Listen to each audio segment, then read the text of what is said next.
অনেক দিন থেকেই আমার একটা পাহাড় কেনার শখ, কিন্তু পাহাড় কে বিক্রি করে তা জানি না।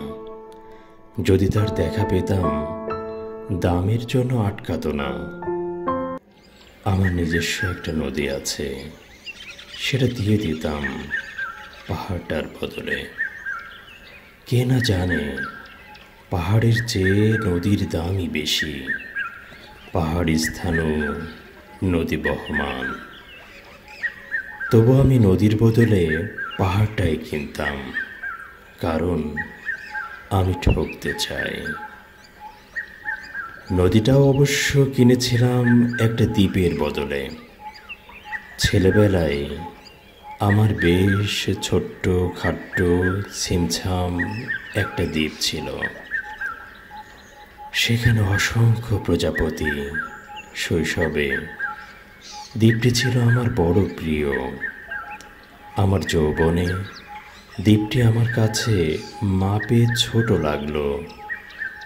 প্রবহমান ছিপছিপে তন্নি নদীটি বেশ পছন্দ হলো আমার। বন্ধুরা বলল, ওইটুকু একটা দ্বীপের বিনিময়ে এত বড় একটা নদী পেয়েছিস, খুব জিতেছিস তো মাইরি। তখন জয়ের আনন্দে আমি বিহ্বল হতাম। তখন সত্যিই আমি ভালোবাসতাম নদীটিকে।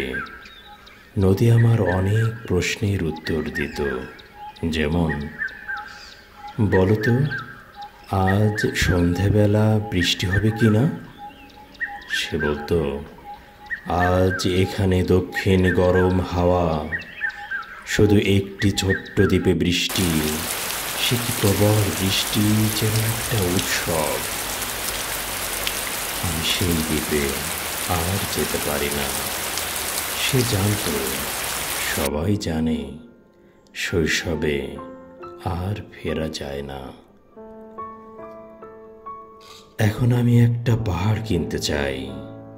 সেই পাহাড়ের পায়ের কাছে থাকবে গগন অরণ্য। আমি সেই অরণ্য পার হয়ে যাব, তারপর শুধু রুক্ষ কঠিন পাহাড়।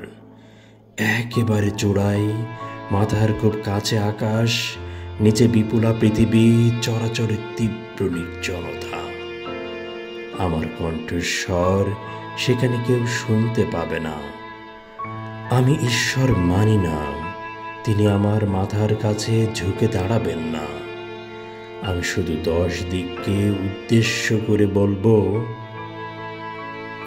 প্রত্যেক মানুষই অহংকারী। এখানে আমি একা। এখানে আমার কোনো অহংকার নেই।